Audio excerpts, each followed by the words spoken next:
Balobi mwasi nzoto. Pona kozala na forme ya bien. Pomadi yangoyo babengi awa toza. 100% naturel. Ba mama. Eza masolo. Eza masolo pezo sala sa masolo. Ba papa. Pona kozala na kimia na libala. Pomadi yangoyo ese monani. Awa toza. Et pas y a docteur Jafar Awatouza, le seul et unique créateur. Babengi yango nzela mokuse. Po ezope sa bo pikiliki na nzoto. Ya biso mibali. Attention golala. Oyo. Ezope so position kitoko. Oyo ezali banzete euti musika euti na nkuboko nulle part okozwa banzete basaleli musalo na docteur Jafar Awatouza, le seul et unique créateur. Alors tango lingi nzoto no ezonga makasi ozala bien ba hémorroïde ba makambo ebele na nzoto kolemba banini tala solution yango isemona occupé. Et puis, l'élection, non, l'élection. L'élection, parce que ça n'a jamais l'élection. N'a pas occupant. Moi, les occupants, pour que ça. Il faut chasser les occupants. Même la France a connu cette histoire. La France a connu cette histoire parce qu'ils étaient occupés par les Allemands, les nazis. Mais c'est là que De Gaulle, qui m'a dit dans la Brazzaville. Mais c'est là que forcé, il y a des opposants. Tout ça, là, on a mon appel ici. Au moins, on a proposé à quelqu'un qui a un surtout. Mais, et là, on a le bandelier, combattant résistant, la majorité des Congolais, mais, on va combattre. Il y a encore une réunion, conférence de presse, vraiment opposant, s'organiser, pas si vous avez un vrai opposant, pour opposant mon côté. Si vous avez un vrai opposant, va sauver le peuple, va sauver la nation. Comprenez? Va sauver Minduki. Pour Kabila, il y a Sabino Minduki. Kabila, il y a des maîtres. Attends, on va blindé, Makamutu.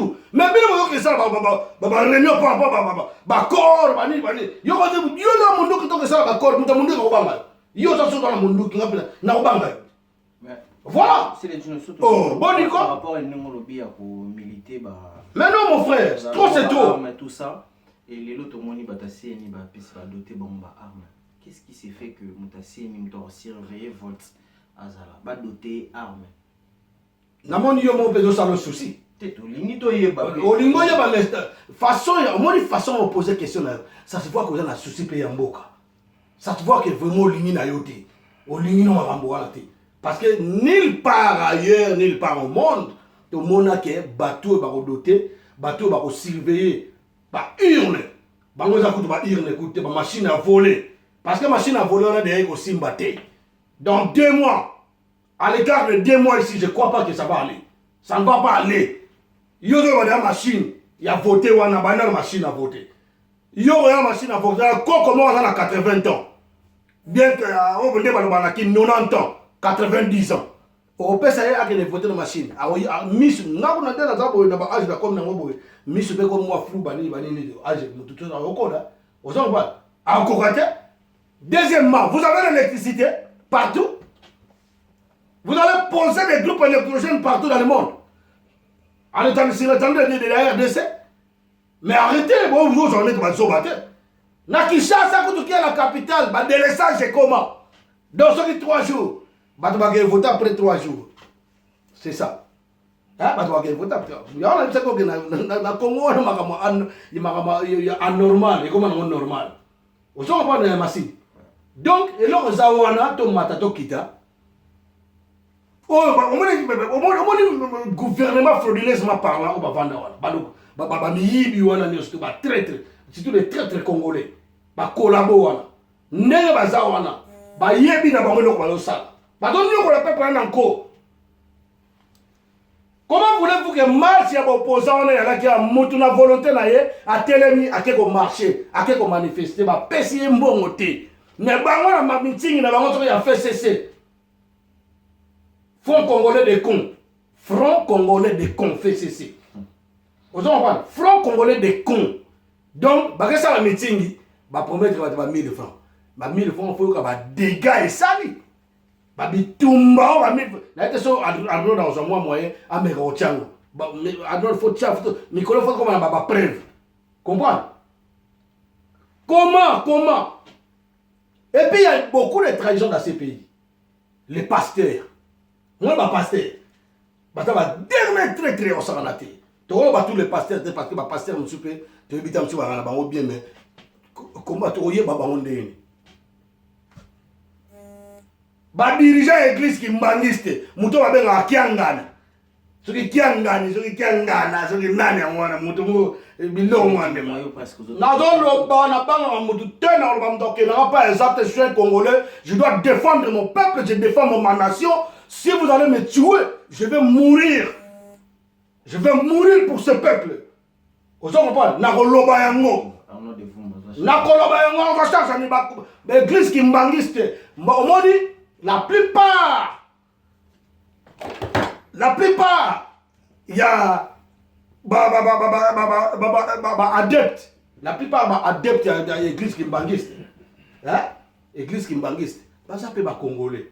Ça peut souffrir même. Ça peut pas Congolais. Ça peut souffrir. Yo on te bango tuni baté moi d'accord bazo mona ke mo continue banga ya bibu de shada. Libosa ya mbanga tala mwana. Tana lobe ba ndiko finga. Bona tala afingi ngala fingi te na zo bisaye. Aye baka ko payer yango.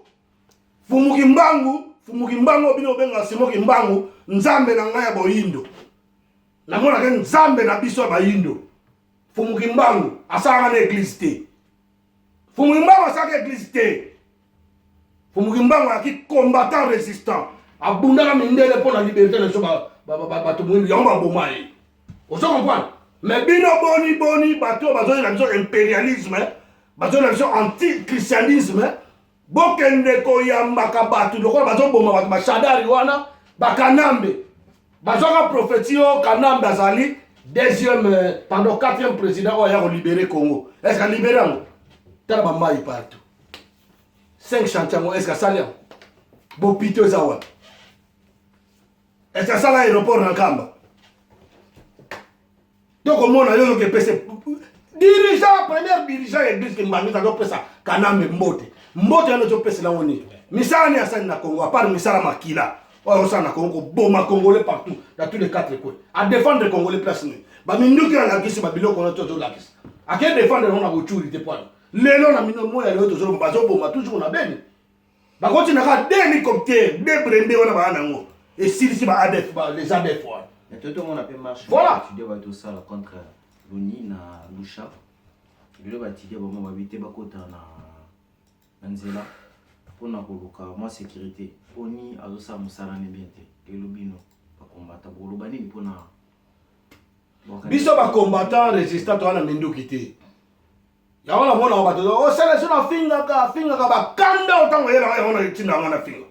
Mais malheureusement na arrêté ko finga na ko expliquer bino siko parce que ngana koma fou tant bango bazo la sabiso ki fou na kompe li bomba na ko la pampo muta li bomba so batikali mutanga bazo landa ba oyeba na baje bazo ça da baje basala li bomba ngana na koma li bomba donc siko ne na zaboye j'espère que na dans la période mo fona ba no expliquer bango tranquillement ndé na zo expliquer bo on se comprend non tuninga mamba oni musanene on a d'abord la protection de la population. Pour la paix. Pour la paix. Vous savez quoi? Mais na lusha kuna na pardon à Dorbi. Na lusha. Bah tu dis bah tomber parce qu'ils ont droit, c'est le peuple. So bah on a quelque chose qui ne va pas bien. Ils ont droit de revendiquer, de se révolter. Vous savez quoi? Maintenant bino moni batu donc ngai sélection na ko kota na ndako ya Masidi na kota ndako Masidi sans permission na yo donc yo avant bimisanga na ndako wana komona bango non c'est non bimaka na malembe to moni pe que Dadou le mon amable aye oh non OK yende il fala a chapé oh non bimaka to mona sous na yo aye Arnold Vouma oh one exemple typique na pesi donc ozomona ke ba expert ya ba enquêteur o ba yaki na nini na Kasai batu ya ONU mais ba boma bango les autorités congolaises ont des sanctions. Les bakangata motote. Et puis mindele na bakangata motote. Bon yo peuple congolais bazana plan basala extermination de la population congolaise. C'est un plan. C'est un plan qu'on appelle l'extermination de la population congolaise plus que la génocide. Plus que génocide mon frère. Vous comprenez? Donc ton mata, ton kita donc et là on a relobake donc voilà le peuple congolais bola les assumer voilà et là on a le bayangwan tozaki bongo ono vumba tomoni biso moko ndenge Célédine Razo détaillé ba regret na ye par rapport vis-à-vis ya mboka na ye en étant militant ou combattant engagé et Célédine lelo ba projet ni bino ba combattant bozana ngo vis-à-vis na pour na mboka ba organisation ni bosali bino ba combattant engagé par rapport ya bato bozomona bazo souffrir na mboka bazo kemba bazo kufa ba tuer rezo leka na mboka ba projet ni bozana ngo pona mboka kende bien lo biso di ba pesi bino poste ça doit dire te biso dans la besoin de poste te muto wa poste na Congo aza politicien aza escroc ba opposant wana opposant wa ba poste biso to net ngandi na za bona na besoin ka ya mérite ya droit na besoin ka ya mérite ya médaille qui attend que combattant na bundaka ozo ba na bundaka na besoin ya mérite ya médaille na nga attend que ancien combattant ou nouveau combattant quand je suis ou combattant en présent ozo comprendre donc na osenga un jour bino opposant bino nos de boza bongo ba yebake mboka un jour ekokamba mande na ba combattant résistant donc le système politique kokosa ka peuple wana vous comprenez et puis je crois que le parlement existait toujours pour te défendre ba peuple donc biso je crois que je suis un futur honorable qui va siéger au parlement pour défendre ce peuple vous comprenez donc à part ça na olobana oboye biso ba combattant je profite de l'occasion de repérer ba combattant nyonso résistant place notre besoin mais bino nyonso ba Ramsès na ngata na ba ko ba Odombo ba Bokechwa Yambo ba Dadieni Safu ba Mike Mukebai ba Bema Sombo ba Martin Sali ba Blandine ba Stema Injembo ba Ramsès ba Richmo ba Basta Congo ba César Ngadi ba Batobel ba Gino Will ba Shekina Katanai donc ba vous comprenez tu as tellement ébélé ba Thierry les commandos vous comprenez na pesa ba sans béton ba au makita na baza ébélé ba ndeko ébélé ba commandant et so comprendre donc ba combattant nyonso ba bogisi bompema to sala lisanga to tika makambo surtout ya tribalisme na moni ndeko mo zo ba tribalisme trop wana ndeko. C'est pas ça. Tu as besoin de makambo wana te. Na 21e siècle boye, tu as besoin de tribalisme te. Je parle aussi ça. Na la live semino que lo mo bino ba combattant, to moni ba honorer bino, ba honorer docteur Moko, docteur Moueng. Non, siko moni siko pas si prix Nobel. Non, siko ça. Ouais. En Afrique. Siko yo. Afrique za ba tout siko yo. Ke ni malembe. Docteur Denis Mukwege. Voilà. Docteur Denis Mukwege azali kuti kolega plus que combattant parce que c'est un réparateur de femmes. Réparateur de femmes. Namoni combattant mokote oyo a pesi moi ba titre akumisita moi a honorer yata na ba émission moko ba lobakete non. Voilà. Zala bref. Na sens wana na lobela. Bon. Docteur Denis Mukwege est plus que même combattant résistant parce que lui c'est un combattant résistant. Il a aussi des soucis des pays comme toi. Vous comprenez? Tant on répare déjà ma femme violée, ou ma agressée, ma envahisseur, violée. Donc c'est-à-dire qu'il prend une part. Ce qui a eu le prix Nobel de la paix. Parce que a mérité yango. Et puis, docteur Denis Mukwege, Nenga Zabongo, au nom de tous les combattants du monde, Ngaï, n'a honoré. Vous comprenez? Nga c'est les îles mec d'ici, autrement dit, les fils de Dieu. Hein? Pour moi, les fils de Dieu. Donc, Ngaï, n'a honoré. N'a combo à tous les combattants du monde. Vous comprenez? Ba médiocre, ba médiocre, ba qui prix Nobel et la qualification de main de Wano Yotanga. Ba yokanaki. Déjà, Balobi, hein, aux favorables, satisfait, en commençant par plus grand commun présentateur. C'est-à-dire quoi? Gouvernement de l'occupant. Soit disant vous avez un gouvernement, il fallait bangoner, honorer le prix Nobel de la paix, qui est docteur Denis Mukwege. Babanga Mapouani. Babanga tout. Attends, là, c'est les Israéliens qui sont là. L'homme a quitté l'aéroport en Chine, on a face à face de la cabine. On a bombardé l'aéroport en Chine. On a demandé Babanga. Donc, Babanga, il fallait Babanga. Vous comprenez? Donc, Denis Mukwege, moi, personnellement, je le respecte. Il répare nos mamans, nos sœurs, nos petites sœurs, nos enfants, fillettes. Est-ce que vous comprenez? Donc, nous avons contre Denis Mukwege. Et puis, nous avons limité à combattre contre Denis Mukwege. Bango ne va médiocre, bango va contre Denis Mukwege. Ne va qui contre le pasteur Jean-David Ekofo. Les pasteurs qui les a dit que voilà, à terre, botoli 1 millimètre, 1 millimètre, pardon, il y a terre, on récupère. Et il a constaté qu'on est dans une situation de non-État. Il n'y a rien qui marche, il n'y a pas des emplois, il n'y a pas des hôpitaux, il n'y a rien du tout. N'engue va détester les sous-sous. Monseigneur Mosengo qui est l'archevêque de l'Afrique. Ce n'est pas du Congo RDCS, c'est de l'Afrique. Merci, sera démissionné parce qu'il y a déjà aux Alaka. Donc, les discours que Messoma Vondo il a fait, Kanambe, il a fait Hippolyte Kanambe, Kazembeze, mais Youssouf. Les discours qu'il a fait, c'était le discours de Logoré. Donc, c'est les médiocres. On va détester surtout. On va détester les yeux. On va médiocre. Là, musicien médiocre, pasteur médiocre. Mesdames et messieurs, nous sommes. Non, s'il te plaît, s'il te plaît, s'il te plaît, s'il te plaît, mon frère. T'es Nakoloba, Okata Kingai, Nangalo Makambu, combattant au Tuninga et Lokonito. Mon frère, non, mission, j'arrive à tirer pour la combat.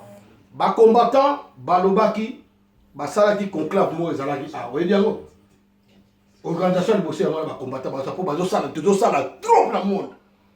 Les combattants, il y avait des Ramsès, il y avait tous les combattants en Belgique. Il y a qui les 6 octobre et Ucholek. Vous comprenez? Donc, tout ça qui conclave, il y a eu des trucs bien planifiés. On a les projets d'enterrer, tout ça là-bas, cercueil. Bateau, nous sommes en photo là-bas. Député, député, député, monsieur, on a la potoscope, on va nous battre bino. Parce que nous avons besoin de ça là. Propagande, vous pèse, vous postuler dans la occupation. Et puis, bateau se permettre de l'élection, n'a pas occupant. C'est photo kunda, papa, Namboka na doza, batu babimana libana pourquoi ba nyata ba na lobi na yo na zolo bana makambo RDC na ça dans le France ko zo bana démocratie na zolo bana yo tozo tudolo ba mato sur le masolo ba congolais il y a RD Congo ozo komba to sur le masolo France te Belgique te sur le masolo États-Unis te sur le masolo ya Congo na mboka na droit ezarate loi pe ezati.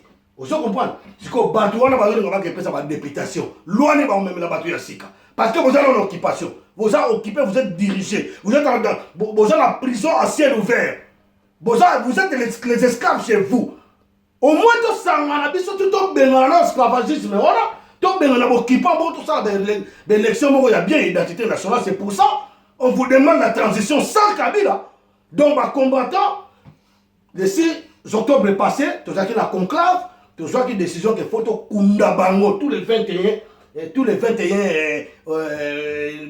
les validants, le Koutana, Seigneur, comment il y a Kabila, il y a Kanambe.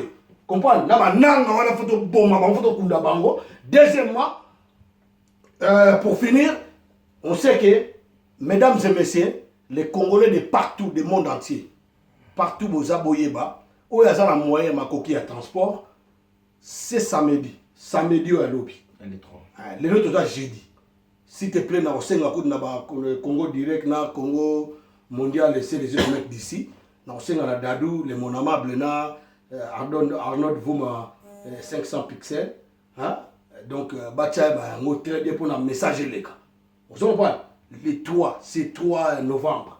Tu as une grande marche, donc une grande manifestation. En Belgique, il y a une place à Porte de Namur. Et qui nous reçoit pour nous mettre en BT, qui nous reçoit bisous tout aux ala. Tu as une jeunesse nyonso ya Congo. Tu as une bateau tout. Les combattants de partout, les Congolais, les assurés du Cameroun, les combattants, les peuple congolais, boyabino nyonso. Donc pour vous dire que, pour la succès, en grosso modo, machine à voter et qu'on a raté. Comme au Kosa, oh, il y a 12 000, au lieu de 100 000. Oh, boyna boy. Bande qu'on a vu sur la Luanda. Boye bayango ke, bosa la mayele, bazo na ba massacrer bino ba bengala bino, mais biso to ke ndango tina ba ke d'Orsay a poto bunda. Ozo comprendre? Poto bunda na ba ke d'Orsay a pour la liberté ya batuana, basa na droit ya okene pe na exil parce qu'on est en exil hein, ba kima passe na mboka. Bande ko na biso Angola partout, pardon bo toucher biso bande ko na biso te ya Luanda, surtout ya Angola mba place tout bazali. Bande ko na biso Israël. Je parle ça en français. Il faut laisser l'humanité que Dieu il a créée. Parce que toi, tu es aussi humain. Quand tu veux tuer la personne qui vient de d'autre part, qui est peuple bantou comme toi, c'est un péché impardonnable. Botika bandeko, bamsu babota bangole kuna, bamsu bana bana mike, to lunte bamona passe ba ke kufa na bazamba na banzela. Bandeko na biso Luanda ngande ko na no nazo bundela bino awa to kota na ba dossier de na ke dossier to zo bima to zo kenda ba mairie pour na ko déclamer ko réclamer expulsion na bino les anormal. Il paraît y a Jeannette Kanambe nyoso to na zo ebisa Jeannette Kanambe akendeki na Nkuku donc na Butu na Angola pour ba traiter expulsion il y a ba peuple congolais. Mais pour vous dire na Kombo ya Rossi Mukendi Liki Nkulula, Hussein, Arma Tungulu, Bazana, Fidel Bazana, et Yemoko chef, il y a droit de l'homme, Floribert Chebeya. Na Kombo na ye, na Kombo il y a capable de Thérèse Kapangala, de Chade. Donc na Kombo ya batutu batangisa makila na bango, pour na Kombo nzambe. Le peuple vaincra, le peuple gagne toujours. Donc on l'embattait jusqu'à la mort. Ingeta, Ingeta, Ingeta.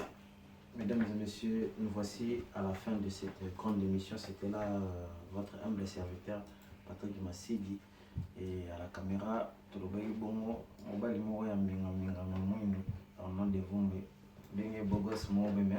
La Simara ya caméra. Bon, les mon amable. Les mon amable toujours. Dadou les mon amable. Le Congo mondial, c'est des kilomètres d'ici. Voilà, Dadou les mon amable. Les mon amable, Mandef à pelouse. La pelouse, Ming, l'ordinateur et ça, Moussala, gendarme français. Je tiens à remercier Alain Salambi.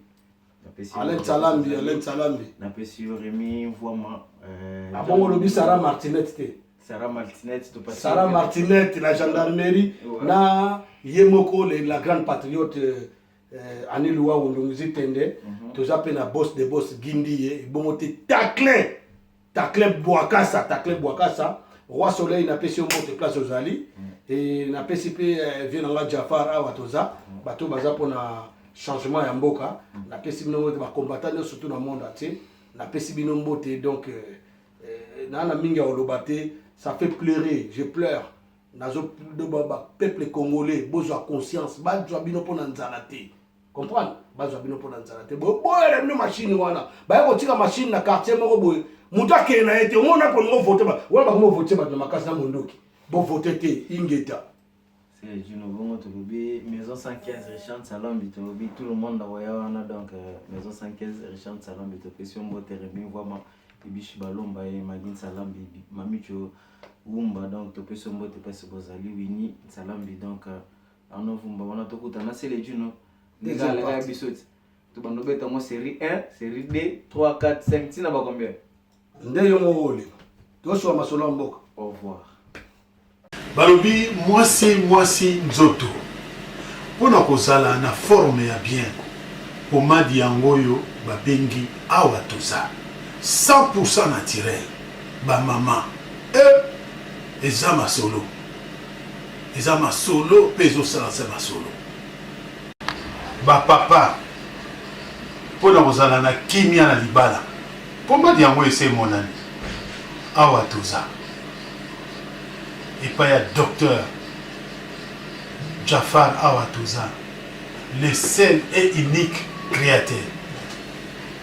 Babengi yango nzela mokuse. Po ezopesa bo pikiliki na nzoto. Ya biso mibali. Attention golala. Oyo. Ezopeso position kitoko. Oyo ezali banzete euti musika euti na nkuboko nulle part okozwa banzete basaleli musalo na docteur Jafar Awatouza, le seul et unique créateur. Alors tango lingi nzoto no ezonga makasi ozala bien ba hémorroïde ba makambo ebele na nzoto kolemba banini tala solution yango isemona